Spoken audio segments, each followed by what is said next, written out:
What's up, guys? This is Wombat here, and I'm back with another Beyblade Burst review. My dad got me this Beyblade all the way from China. Japan. Sorry, Japan. And this is called Neptune Armed Zephyr. So, let me just take it apart and tell you about the interesting parts. Oh boy, this is one tough cookie. It's one tough cookie to burst, alright. Alright, so up first is the Lair Neptune. This layer was really good upon release. It has this one really tall first tooth. You can still kind of see it. It wears down very, very, very slowly, as in like I've used it as like a target dummy, as a practice dummy for attack types for over a year now. And it still holds up pretty well, but it's noticeably easier to burst than it was when I first got it. It's nowhere near as fast as Valkyrie or Death Scyther though, as it takes like probably 2 years of heavy use to become completely unusable. Like mine is still usable today. It still doesn't burst very easily at all. As you can expect, due to like the smooth shape and the good teeth, this layer is very difficult to burst.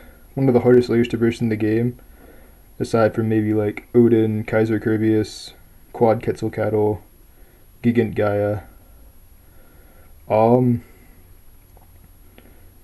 Yeah, it was originally considered better than Wyvern because it was more difficult to burst and also had more stamina.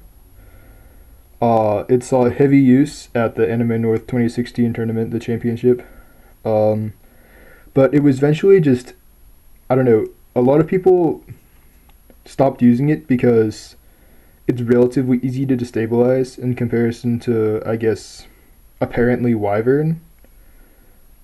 Because Dark Death Scyther was able to destabilize it really easily and beat it. It was possible to beat D2 with it if you could launch harder enough than your opponent, or if you used defense. I know Kay has beaten Dark Death Scyther heavy defense with Neptune gravity defense before. But it recently became, I guess, viable again because it has enough stamina to be usable as kind of a counter to Drain Fafnir. It has a chance of outspinning it on combos like Neptune Spread Revolve, Neptune Yell Revolve, something with a Life After Death disc, combined with, I guess, the smooth shape and the high stamina of the layer makes it able to defeat Drain Fafnir sometimes. Just keep in mind that like Fafnir can still beat it sometimes though. It's not 100% chance. So combos to use this on. Neptune Gravity Revolve is the best for pure stamina. You switch gravity to Spread or Yell if you want a better chance against opposite spin, if you think your opponent's going to use something like Lost Longinus or Drain Fafnir. Neptune Heavy Unite is an interesting, I guess, KO defense type. Neptune is burst resistant enough to be able to like stand up to things on Heavy Unite and not burst, although its KO resistance isn't too great, so it does need that support. Gigant Gaia is usually better for KO defense. What's another one? I guess Neptune Gravity Defense, if going up against D2 is a threat. I know the Hasbro D2 still has a decent chance of beating Revolve combos with this. But either way, Neptune is a really great layer. They just re-released it with the Random Layer 6 as a Black Neptune. I'm getting that. And you definitely should too. Neptune is top tier.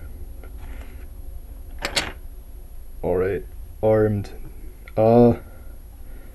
Armed isn't incredibly popular. I've already talked about it in the Wyvern video, but Armed is probably the most difficult disc to burst in the entire game. Just its lightweight and shape and how it fits on most of the Beyblades means that it's it generally makes any combination really hard to burst, as in like you don't need to weak launch if you're using armed. Because of its bad stamina, it's usually a lot better suited to a burst attack combo to minimize the chance of self-bursting, so something like Valkyrie armed weight, Valkyrie armed yielding, Inferno Ifrit, armed needle, I guess, if you can get those to work for you.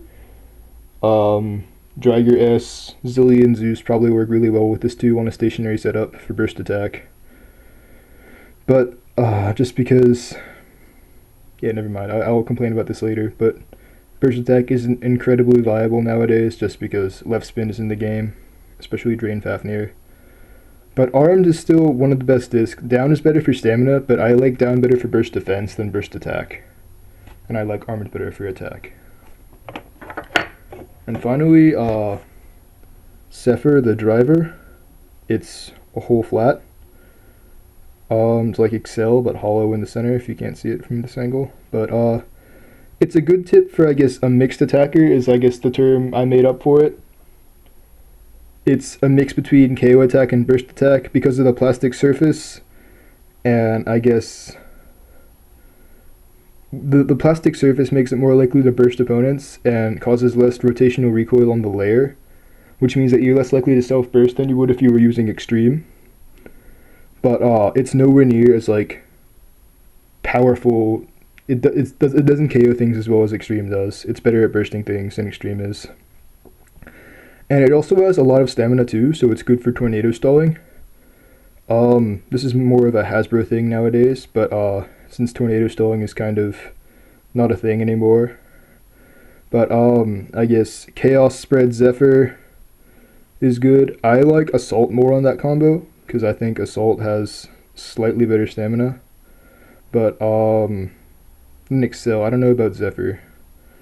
But Assault keeps it on the ridge longer. But anyways, Zephyr is good for, I guess, a mixed attacker.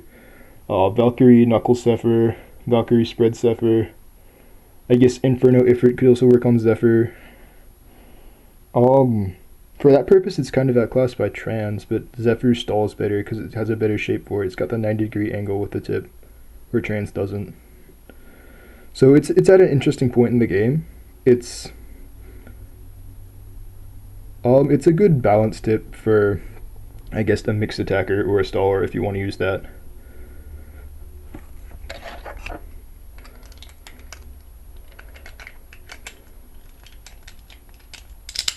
So overall, Neptune Armed Zephyr is, I mean, all the parts are good in some way. None of them are real, or Neptune is still top tier. It was never bad. Hashtag Neptune was never bad. Armed and Zephyr are slightly less useful nowadays, but yeah, all parts of Neptune Armed Zephyr are good. I definitely recommend picking it up. Don't buy the Hasbro version though. The Hasbro version is bad. This is strictly for the Takara Tomy review. I'll do a different thing about Hasbro one day. So I think next up is Yggdrasil, which I don't actually have, so that's gonna be more fun. I'll see you guys then.